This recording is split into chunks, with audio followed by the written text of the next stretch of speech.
नमस्कार साथियों, मैं एस्ट्रोलॉजर सुमित जोशी आप सभी के अपने ही चैनल एस्ट्रोलॉजर सुमित जोशी में सभी का हार्दिक अभिनंदन और स्वागत करता हूं। साथियों, जिस तरीके से मैंने आपको पहले कोरोना वायरस के बारे में काफ़ी प्रिडिक्शन दी है, काफ़ी चीज़ों को प्रिडिक्ट करके दिया है, लॉकडाउन कब खुलेगा कब हटेगा, ये और नया वायरस कैसे प्रभावित होगा, कब कितनी केसों की संख्या बढ़ेगी घटोती होगी, ये सारी चीज़ें मैंने इस वीडियो पर इस चैनल के माध्यम से आपको समय समय पे उपलब्ध करवाई है और आप सभी ने देखा है वो मेरी प्रिडिक्शन कैसे 100% समय समय पर खरी उतरी है। और आज का जो वीडियो, जब भारत में वापस एक बार ये जो नया वेरिएंट है, कोरोना वायरस का नया रूप है, ये वापस पैर पसार रहा है, तो भारत की कुंडली के अनुसार जो ज्योतिषीय गणनाएं हैं वो क्या कहती हैं। हालांकि ये एक अपने आप में एक शाश्वत विषय है कि जब किसी ने कुछ नहीं बताया था तब ज्योतिष गणना के अनुसार ही भारतीय पंचांग के माध्यम से ये चीज़ पहले ही प्रिडिक्ट की जा चुकी थी कि भारत और विश्व में विषाणु जनित महामारी व्याप्त होगी।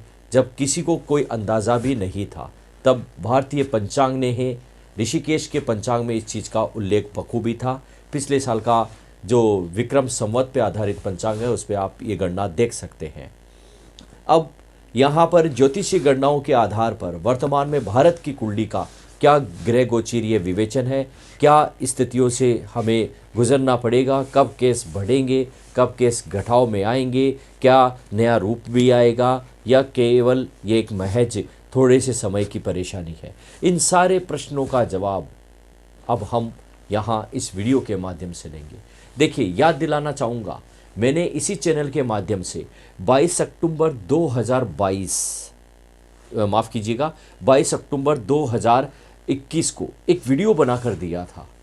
वहाँ पर मैंने आपको पहले ही प्रिडिक्ट किया था, जब का सब कुछ सामान्य था, पूरे भारत के बाज़ार वगैरह केस की स्थिति बिल्कुल न के बराबर थी कोरोना वायरस की, तब मैंने एक वीडियो बनाकर दिया था कि 22 अक्टूबर 2021 को एक वीडियो दिया था जिसमें मैंने प्रेडिक्ट किया था कि तीसरी लहर आएगी और उस तीसरी लहर का प्रभाव कितना रहेगा और ये जो समय है किस समय में हमें सावधानी बरतनी है, और वो समय यही था जो वर्तमान में चल रहा है। मैंने उस वीडियो में, आप ध्यान से सुनिएगा, मैंने उस वीडियो में 18 जनवरी 2022 तक का समय आपको प्रिडिक्ट करके दिया था। डिस्क्रिप्शन में मैं उसका लिंक शेयर करूंगा।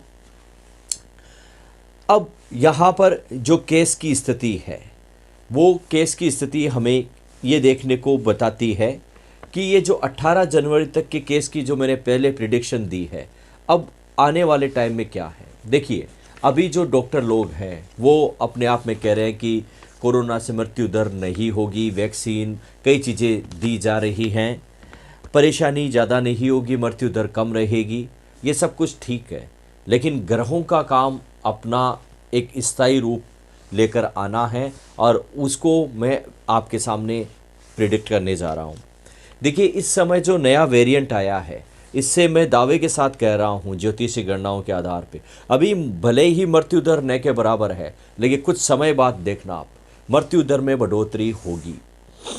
कारण है क्योंकि भारत की कुंडली के अंदर यहाँ पर जो शनि है, शनि जो ग्रह है वो गोचर कुंडली में एक तरीके से कहें मकर राशि में विचरण कर रहे हैं।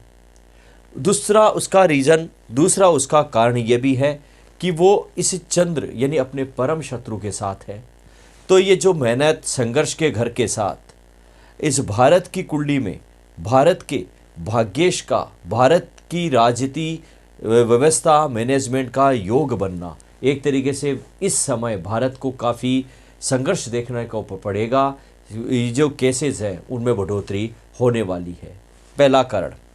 दूसरा कारण यह है, इस समय जो शनि है वो अपनी गति के अनुसार, जो शनि की गति होती है एक माह में लगभग 1-1.5 डिग्री का रहता है, उस समय जो ग्रह गोचरीय स्थितियाँ देखें तो यहाँ शनि अपनी काफ़ी तीव्र गति से विचरण कर रहे हैं। तो ये भी केस में काफ़ी कारण बनता है रोग को बढ़ाने का।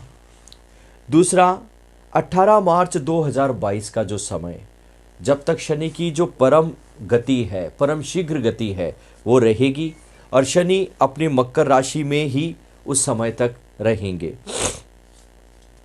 लेकिन 27 फरवरी 2022 तक की जो स्थिति है, जब इसी राशि के अंदर, मकर राशि के अंदर 6 ग्रहों का योग बनेगा, मकर राशि के अंतर्गत षष्ठ ग्रही योग बनने जा रहा है। और ये जो षष्ठ ग्रही योग है, ये वापिस विषम स्थितियों को पैदा करने वाला है। वापिस आपको कोरोना के केस में एक भयावह स्थिति देखने को मिलेगी। मैं डराने का प्रयास नहीं कर रहा हूँ, मैंने समय समय पर आपको ये चीज़ें प्रिडिक्ट करके दी है और आप खुद इस चीज़ को जानते हैं। आपने वीडियो देखे हैं, जिन लोगों ने नहीं देखे हैं तो आप इस चैनल पर जो वीडियो है वो अभी भी अपलोड है, उनको आप एक एक को चेक करके देख सकते हैं। तो वहाँ पर भी ये षष्ठ ग्रही योग बनेगा। ये इस विषम महामारी को व्याप्त करने में, बढ़ाने में काफ़ी भूमिका निभाएगा, क्योंकि शनि का जो अब 15 फरवरी 2022 का जो समय रहेगा, इस समय मैं ये भी कह सकता हूँ दावे के साथ कि भारत में पर डे 4 से 4.5 लाख केस आपको देखने को मिलेंगे। यानी ये जो समय है, मैंने पिछले वीडियो में आपको 18 जनवरी तक सावचेत रहने के बारे में बताया था। हमें सावधानी रखने की मैंने काफ़ी वहाँ पर प्रार्थना भी की है। और यहाँ जो 15 फरवरी 2022 तक का जो समय है, ये केसों में काफ़ी बढ़ोतरी करने वाला है षष्ठ ग्रही योग के प्रभाव से। इसके अलावा जब शनि कुंभ राशि में, क्योंकि अभी मकर राशि में विचरण कर रहे हैं, फिर यहाँ शनि जब कुंभ राशि में चलेंगे इसके बाद, तो चौथी लहर की तरफ भी इशारा आपको देखने को मिलेगा। आगे ये जो समय है ये कैसा रहेगा, क्योंकि इसी समय में आपको 27 फरवरी 2022 को जो ये ग्रह योग बन रहा है, इस समय में आपको एक प्रिडिक्शन दे रहा हूँ नई। इसमें आपको भयंकर भूकंप के झटके, मेडिकल में एक नया आविष्कार जरूर देखने को मिलेगा इस कोरोना महामारी को दबाने के लिए।